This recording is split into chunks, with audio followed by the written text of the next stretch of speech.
The great council chamber trembled with whispers as the galaxy leaders assembled, their eyes fixed on the glowing sphere of Earth. Hovering above them, the chamber was vast and endless in its scale, walls carved from shimmering stone of forgotten stars and ceilings alive with floating constellations that mirrored the universe outside. The leaders sat in elevated rows, rising in a spiral around the central platform, each cloaked in colors that represented their homeworlds. Their faces ranged from human-like expressions to alien features with eyes glowing, skin glistening, or metallic masks hiding intentions.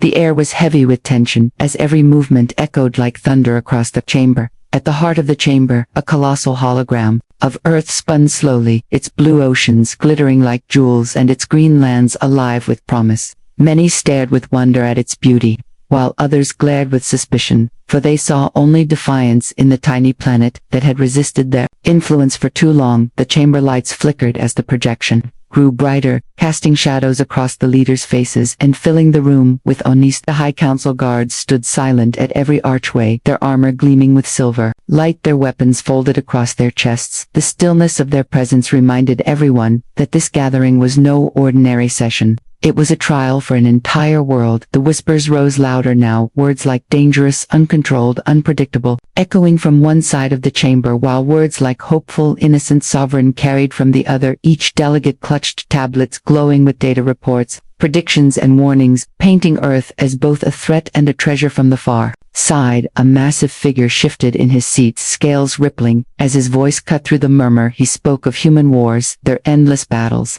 their inventions of weapons that could scar even the stars. His words painted Earth as a storm that would one day spread beyond its skies and consume other worlds.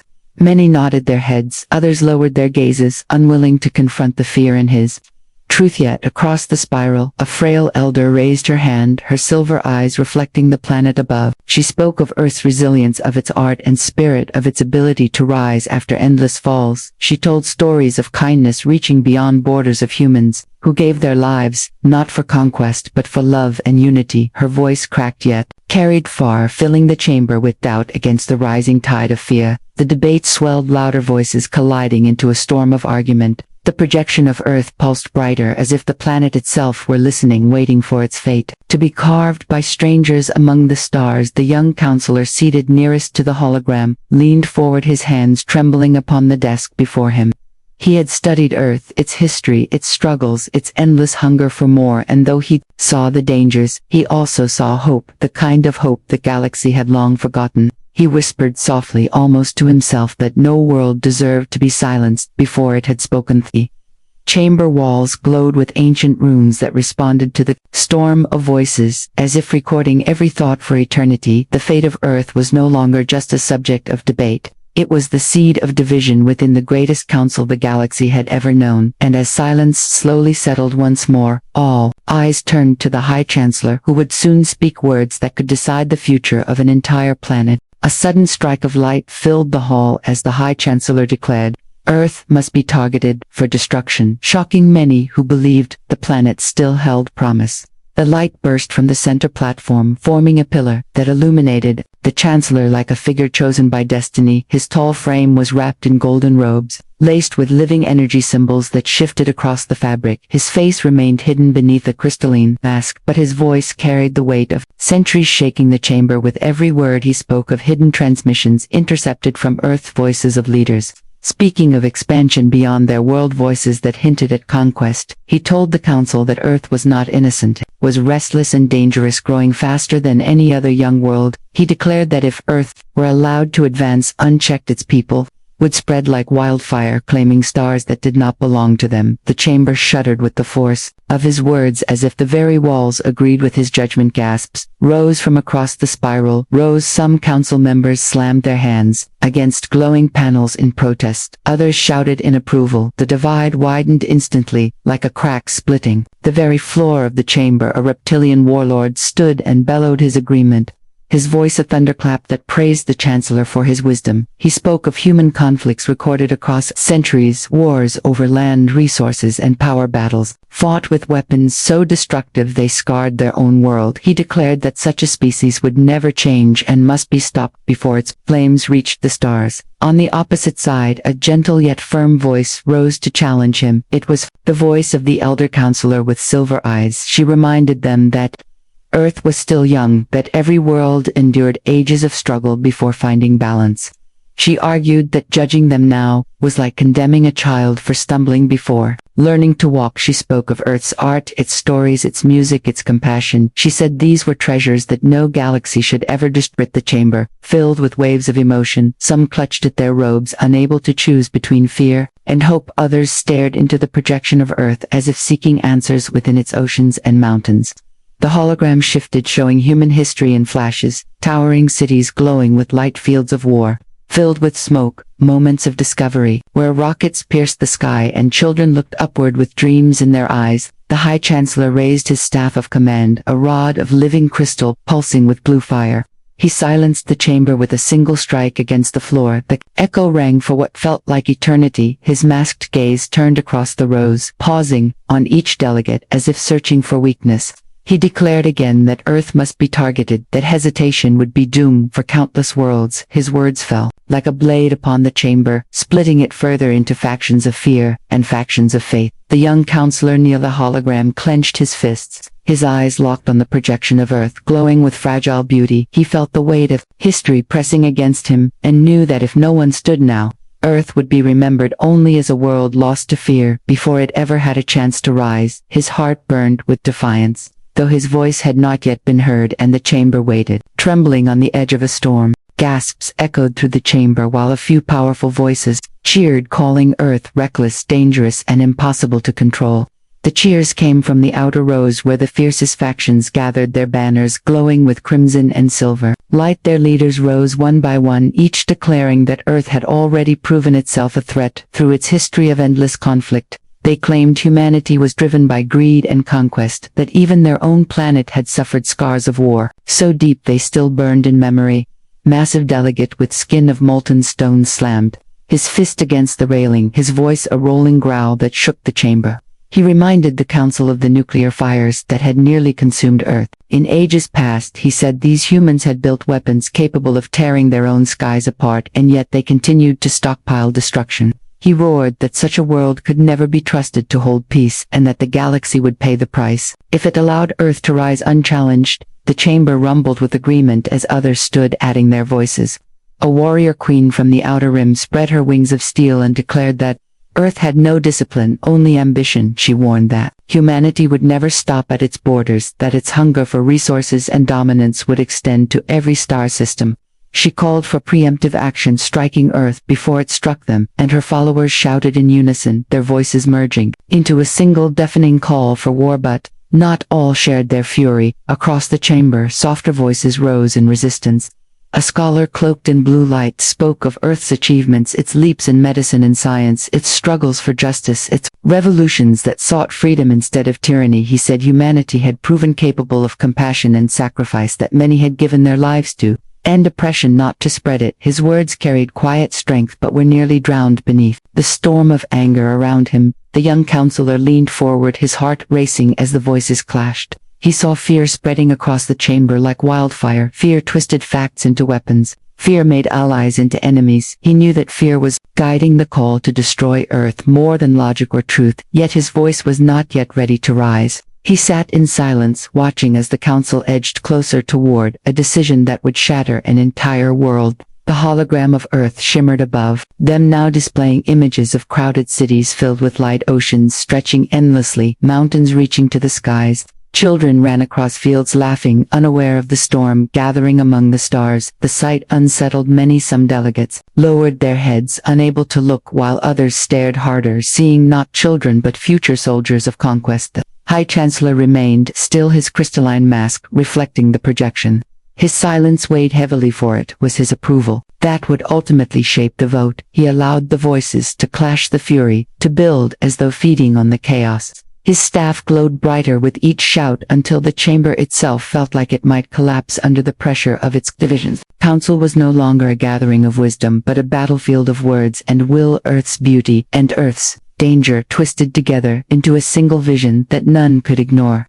And as the noise reached its breaking point, the silence of the young counselor felt heavier than thunder, for he knew the moment to speak would soon arrive, and when it did, the destiny of Earth would tremble on the edge of his words. A young counselor rose to speak, his voice shaking as he questioned how billions of lives could be condemned without trial. The chamber hushed for the first time since the debate began, every eye turning toward the slender figure standing near the lower rows. His robes were plain, without jewels or insignias, unlike the others who draped themselves in wealth and tradition.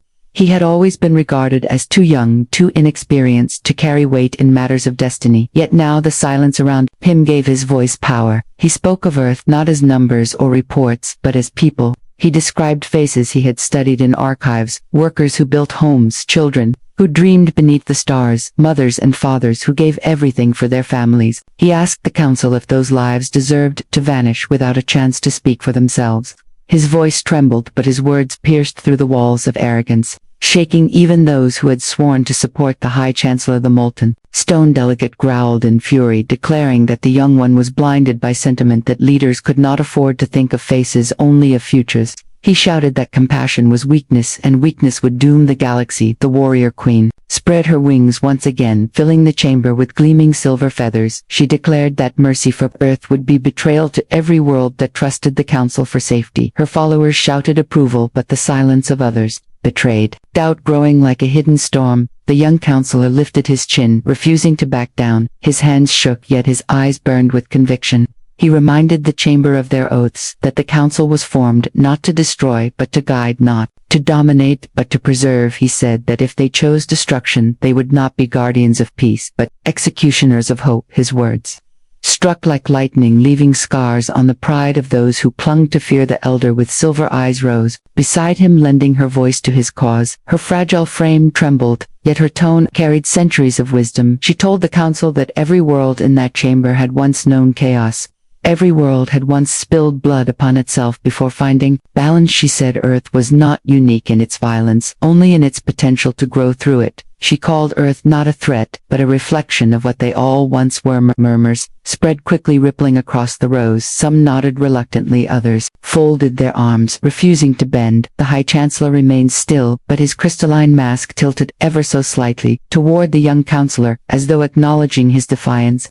The hologram of Earth shifted again, now showing both its wars and its wonders, armies marching across battlefields, and at the same time, scientists curing disease, explorers climbing mountains, and voyagers staring into the night sky. The young counselor felt his heart hammering as he finished his plea. He told them that condemning Earth now would not only destroy a planet but would scar the soul of the council forever. The silence that followed was not calm but heavy with conflict. It was the silence of leaders torn between fear and conscience, the silence of a galaxy deciding whether it still believed in justice or had surrendered completely to fear. Dark whispers spread of hidden forces manipulating the council, twisting fear into power, and pointing all blame toward Earth. The young counselor felt it in the air, a tension he could not see but could sense, like a shadow moving between the leaders, plotting unseen agendas. Some delegates nodded to each other subtly, their eyes glinting as if sharing secrets that had nothing to do with the words being spoken but everything to do with control and dominance. A cloaked figure from the outer rim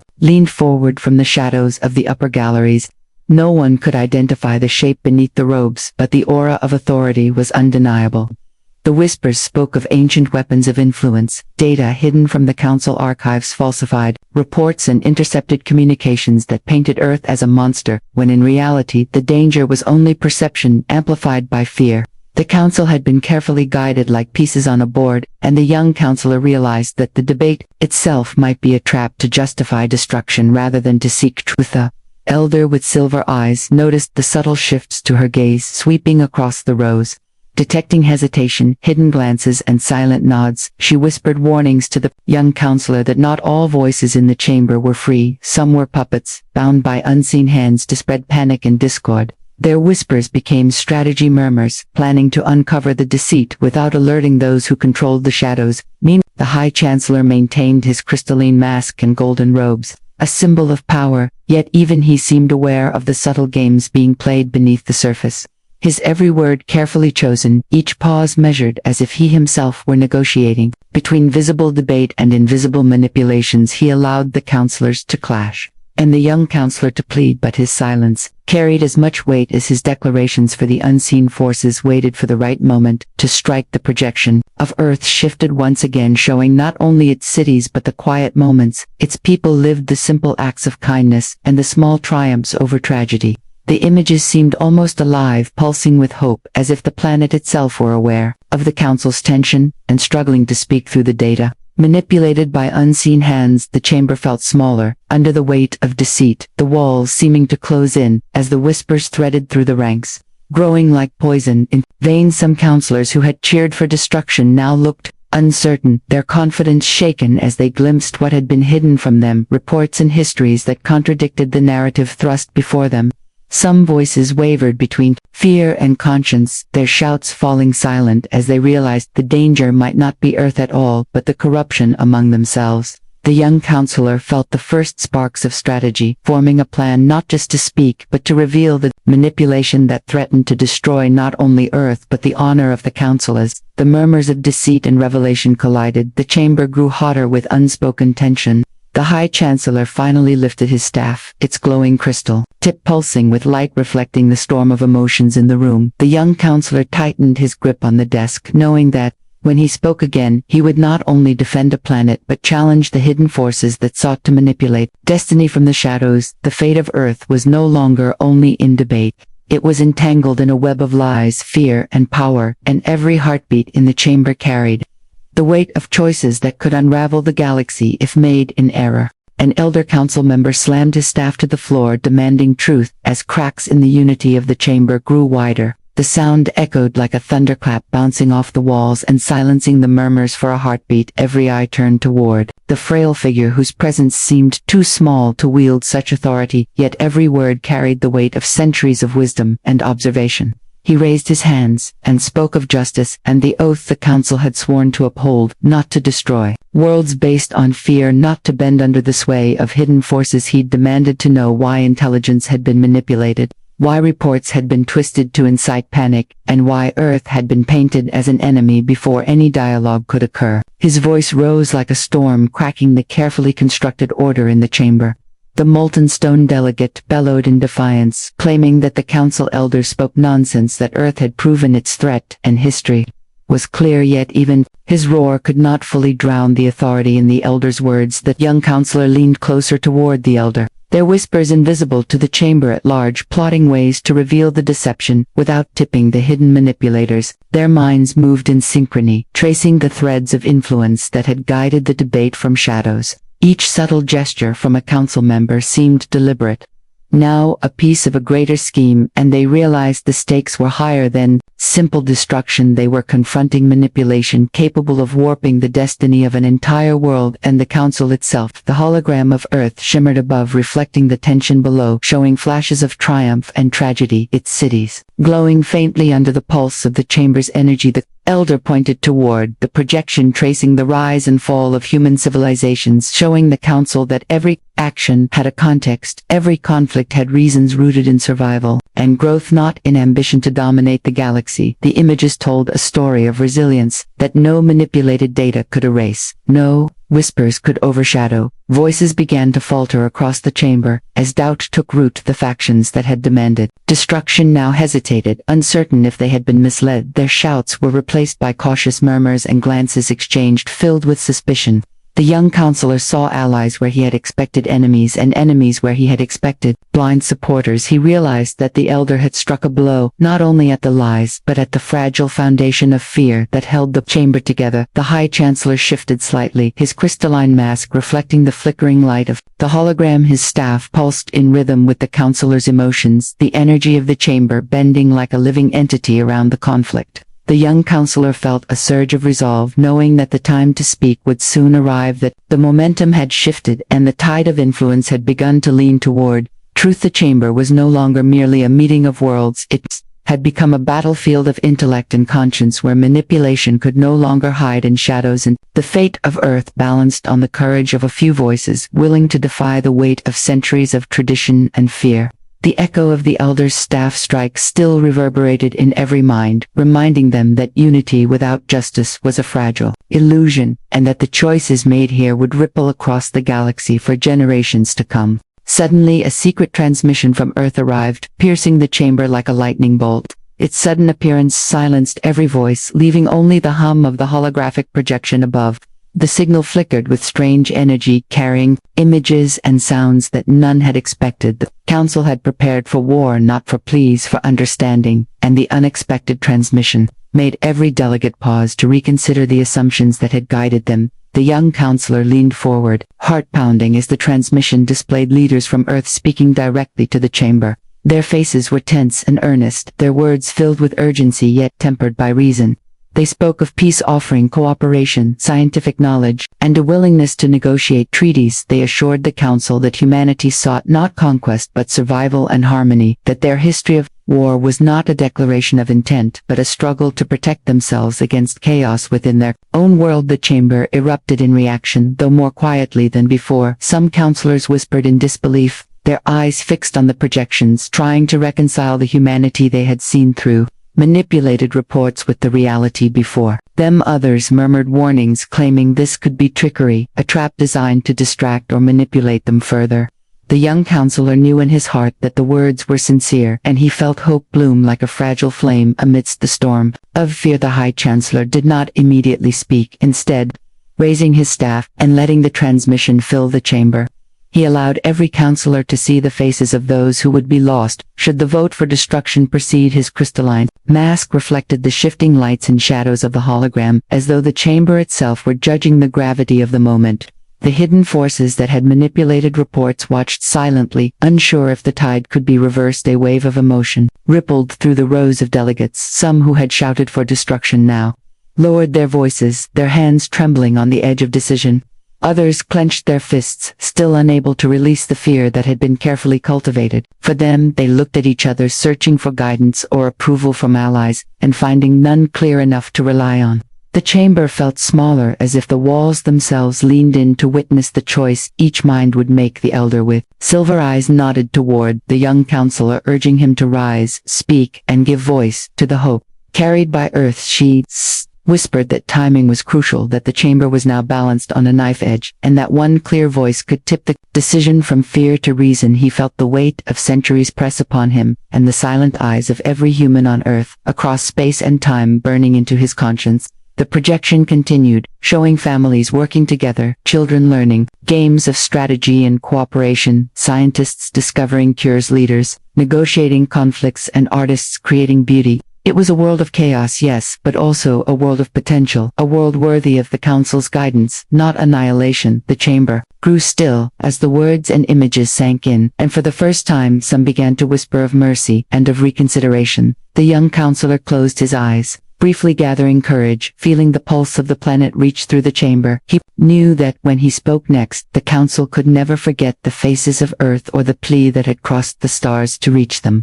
It was a moment suspended between war and peace, between fear and conscience, and the fate of billions hung in the balance. The plea split the chamber in two, as some demanded mercy, and others demanded fire, their arguments rising like thunder in the vast hall. The young counselor watched as factions formed instantly, some delegates huddling together, whispering of cooperation and diplomacy, while others slammed their fists on desks, calling for immediate retaliation and punishment.